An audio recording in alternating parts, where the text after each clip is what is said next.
మెదక్ జిల్లా మనోహరాబాద్ మండల కేంద్రంలోని ప్రాథమిక ఆరోగ్య కేంద్రంలో 108 నూతన అంబులెన్స్ ను మెదక్ ఎంపీ మాధవనేని రఘునందన్ ప్రారంభించారు. ఆసుపత్రిని సందర్శించి వైద్య పరీక్షలు చేయించుకుని సిబ్బందితో మాట్లాడారు. అనంతరం ఏర్పాటు చేసిన మీడియా సమావేశంలో ఎంపీ మాట్లాడుతూ, కేటీఆర్ తప్పు చేశారని ప్రజలు, ప్రభుత్వం, పోలీసులు నమ్ముతున్నారని, మీరు తప్పు చేయలేదని భావిస్తే ఏసీబీ, ఈడీ ఎదుట హాజరై ఆధారాలను ఇచ్చి నిజాయితీ నిరూపించుకోవాలని కేటీఆర్ కి సవాల్ విసిరారు. లొట్టపీసు కేసుకు కేటీఆర్ కి జ్వరం వచ్చినట్లు భయపడిపోతున్నారని, హైకోర్టు సైతం క్వాష్ పిటిషన్ కొట్టేసింది అని, కాబట్టి మాజీ మంత్రి విచారణకు సహకరించాలని, న్యాయవాదులు వెంటలేకపోతే విచారణకు రాను అనడం సరికాదన్నారు. విదేశాల్లో వందల ఛానళ్లు పెట్టించి కోట్ల రూపాయలు ఖర్చు చేస్తూ తనకు అన్యాయం జరుగుతుందని కేటీఆర్ ప్రచారం చేయించుకుంటున్నారని తెలిపారు. గత ప్రభుత్వంలో మంచివాళ్ళు అయిన పోలీసులు ఇప్పుడు చెడ్డవాళ్ళు ఎట్లా అయ్యారో తండ్రి కొడుకుకి అర్థం కావాలన్నారు. బీఆర్ఎస్ హయాంలో ఏ తప్పు చేయని ప్రతిపక్ష ఎమ్మెల్యేలు, ఎంపీలపై కేటీఆర్ అక్రమంగా కేసులు పెట్టి అరెస్టులు చేయించారన్నారు. జైలుకు వెళ్లి యోగా చేస్తారన్న కేటీఆర్ ఓసారి జైలుకెళ్లి చూసి రావాలన్నారు. ఈ కార్యక్రమంలో కల్లకల్ మాజీ సర్పంచ్ నత్తి Mallesh, BJP Gajwel assembly convener Saibaba, వైద్యులు, సిబ్బంది పాల్గొన్నారు. సిరిసిల్ల ఎమ్మెల్యే మాజీ మంత్రి కేటీఆర్ మీద నమోదైనటువంటి ఏసీబీ కేసులో తన మీద వేసినటువంటి ఎఫ్ఐఆర్ని క్వాష్ చేయమని చెప్పి రాష్ట్ర సర్వోన్నత న్యాయస్థానాన్ని కేటీఆర్ ఆశ్రయించడం జరిగింది. కేటీఆర్ వేసినటువంటి క్వాష్ పిటిషన్ మీద రాష్ట్ర సర్వోన్నత న్యాయస్థానం తీర్పిస్తూ ఎఫ్ఐఆర్ని కొట్టివేయలేమని, ఇన్వెస్టిగేషన్కి సహకరించమని ఆదేశాలు ఇవ్వడం జరిగింది. దీని మీద టీఆర్ఎస్ శ్రేణులు లేదా నానా యాగి, నానా గగ్గోలు చేసే కార్యక్రమం చేస్తూ ఉంది. ఏం మాట్లాడినారు కేటీఆర్ గారు? కేసు రిజిస్టర్ అవుతుంది అన్నప్పుడు గదేం కేసు, లొట్టపీస్ కేసు, 5 నిమిషాలు ఇట్లా పోయి అట్లొత్తా అన్నాడు. ఎవరు వద్దంటున్నారు ఇప్పుడు? మరి లొట్టపీస్ కేసులో పోలీసు వాళ్ళ ముందుకు పోయేందుకు కేటీఆర్ ఎందుకు భయపడుతున్నాడు? ఫస్ట్ ఏమన్నాడు? దాంట్లో అవినీతి జరగలేదు అన్నాడు. అవును, పైసలు ఇచ్చినా, బరాబర్ ఇచ్చినా, మంత్రికి ఇచ్చినా అన్నాడు. మరి బరాబర్ ఇచ్చినా అనే ముచ్చటనే ఏసీబీ ఆఫీస్కి పోయి చెప్పు.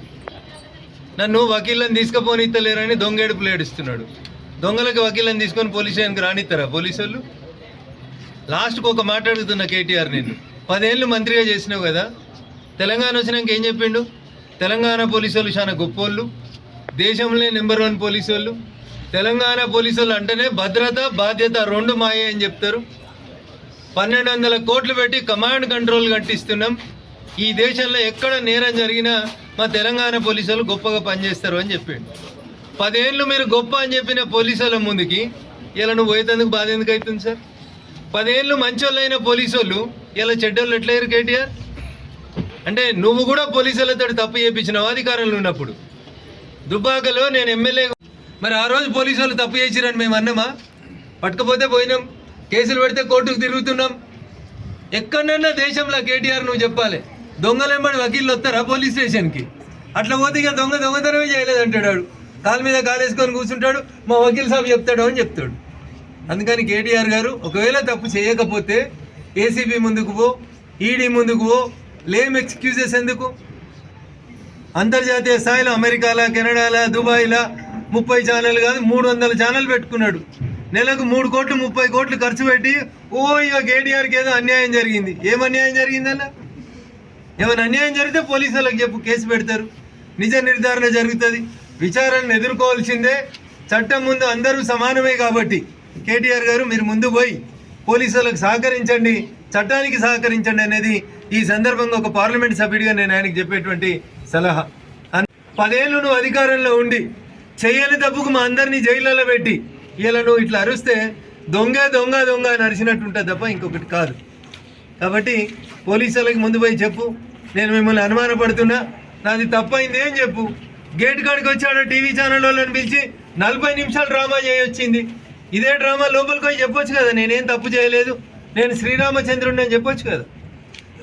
కాబట్టి టీఆర్ఎస్ పార్టీ పెద్దలారా, ఎవరెవరు తప్పు చేశారో మీకు తెలుసు. కేసులు రిజిస్టర్ అయితే చట్టానికి సహకరించండి. నా మీద చాలా కేసులు పెట్టింది టీఆర్ఎస్, మేము సహకరించలేదా? పోలీస్ స్టేషన్లో పోలేదా? మా దగ్గర ఇక్కడ చేగుంట దగ్గర ఒక కంపెనీ దగ్గర యాక్సిడెంట్ అయ్యి 3 చచ్చిపోయినరు.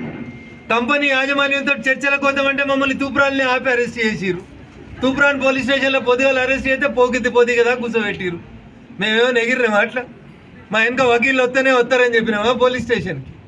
కాబట్టి తప్పు చేసిరు కేటీఆర్ అంటేనే ప్రజలు నమ్ముతుండ్రు, ప్రభుత్వం నమ్ముతుంది, పోలీసు వాళ్ళు కూడా నమ్ముతుండ్రు. ఒకవేళ మీ మీద మీకు విశ్వాసం ఉంటే, మీరు తప్పు చేయకపోతే నేరుగా పోలీస్ స్టేషన్కి పోయి మీ దగ్గర ఉన్న కాయిదాలు ఇయ్యండి, పోలీసు వాళ్ళు విచారణ జరిపిస్తారు. అంతేగాని పోలీసుల మీద కోర్టుల మీద అపనమ్మకాన్ని కలిగించేటువంటి ప్రయత్నాన్ని చేయొద్దని ఈ సందర్భంగా నేను కేటీఆర్ గారికి చాలా స్పష్టంగా అయితే చెప్పదలుచుకున్నాను. Thank you. నన్ను రోడ్డు మీద ఆపి పట్టుకపోయి ఎమ్మెల్యే అని కూడా చూడకుండా కాలు చేతులు పట్టి గుంజుకపోయి పోలీస్ స్టేషన్లో వారేసారు. ఆ రోజు పోలీసు వాళ్ళు మంచోళ్ళు ఎట్లా అయ్యి ఇవాళ నేను ఠానాకు రమ్మంటే నాకు వెనకాల 10 మంది వకీలు కావాలని అడుగుతున్నాడు ఆయన. ఏం తప్పు చేయకపోతే నువ్వు కడిగిన ముత్యమే అవుతుంది, కేసు లొట్ట ఫీజు కేసే ఆయే, మరి ఎందుకు భయపడుతున్నావు కేటీఆర్? ఇలా హైకోర్టు కూడా ఎఫ్ఐఆర్ని కొట్టేయమన్న మీ వాదనని కొట్టేసింది.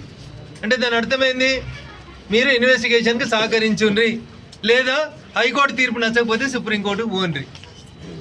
ఇదే కేటీఆర్ గారు వారం రోజుల కింద ఇంకో మాట అన్నాడు, జైలుకు పోతే ఏమవుతుంది, జైల్లో మంచిగా వాకింగ్ చేస్తా, యోగా బాగా చేస్తా, ఇంట్లో నాకు మనశ్శాంతి లేదు, మా నాయనో దిక్కు, మా చెల్లో దిక్కు, మా బావో దిక్కు నన్ను బాగా రాసి రంపాన పెడుతురు, జైలుకు పోతే ప్రశాంతంగా ఉంటా, గట్టిగా తయారు వచ్చి పాదయాత్ర చేస్తా అన్నాడు.